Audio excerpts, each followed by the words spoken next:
Aqui eu já tenho o chantilly batido, como você já aprendeu. E agora eu vou começar a texturizar e atingir esse chantilly. Texturizar, que eu falo, é mexer e deixar no ponto correto para a gente poder aplicar no bolo. Tingir é colocar a quantidade de corante que você quer usar.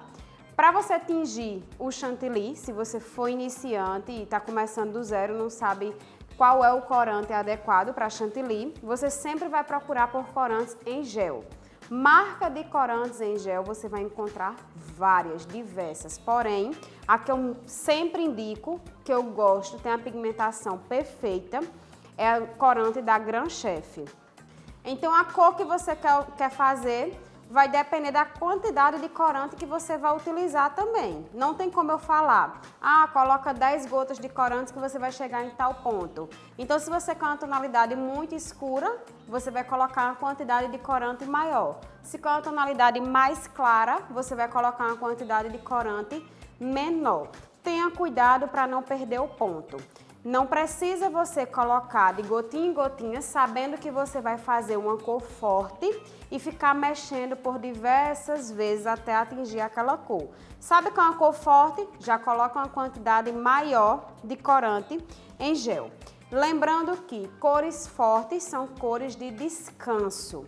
Então esse chantilly, quanto mais tempo ele passou tingido, mais forte, mais pigmentada vai ser a cor que você quer chegar.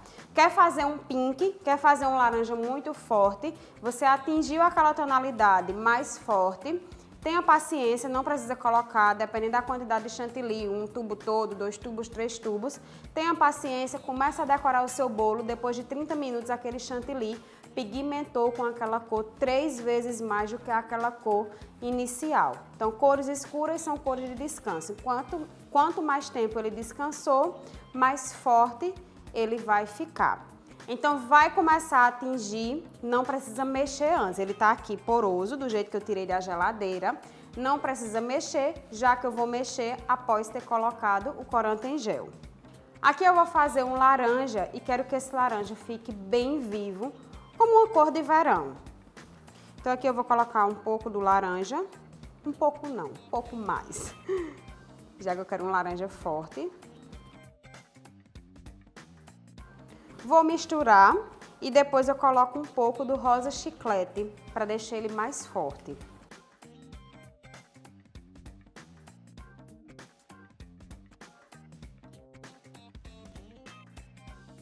Falando um pouco dos utensílios que eu utilizo para manusear o chantilly, aqui eu tenho uma panelinha redonda com cabo, que vai me dar um apoio ótimo para poder mexer o chantilly. E uma espátula muito boa também, que você vai conseguir manusear muito bem. É uma espátula pão duro, que são aquelas espátulas de silicone. Então essas duas ferramentas aqui você vai texturizar o seu chantilly mais rápido.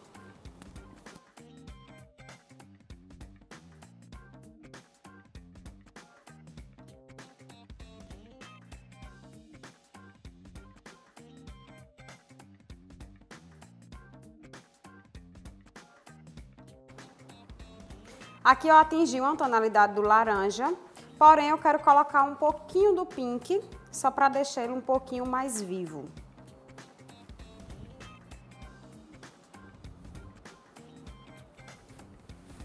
Colocando aos poucos.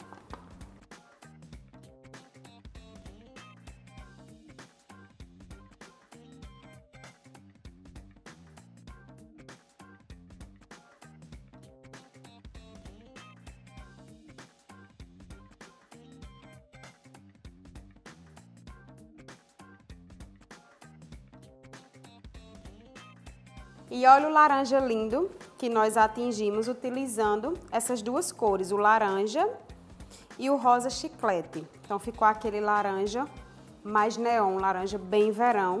E esse laranja, depois que eu terminar a decoração do bolo, ele vai pigmentar ainda um pouco mais. Aqui você observou que eu não fiz nada além de mexer e colocar o corante. Você lembra lá naquela dica, na hora do batimento do chantilly, que eu falei do tempo de descanso, que esse tempo fazia com que o chantilly ficasse mais cremoso e não precisasse de hidratar com o leite condensado. Então é exatamente esse ponto que eu queria chegar, aquele ponto cremoso que eu só colocasse o corante e mexesse. Então aqui eu texturizei com minha própria mão, mexendo bastante, e o ponto sempre será esse aqui. Um chantilly cremoso, eu puxo a espátula e formo esse biquinho liso, como se fosse um bico de merengue.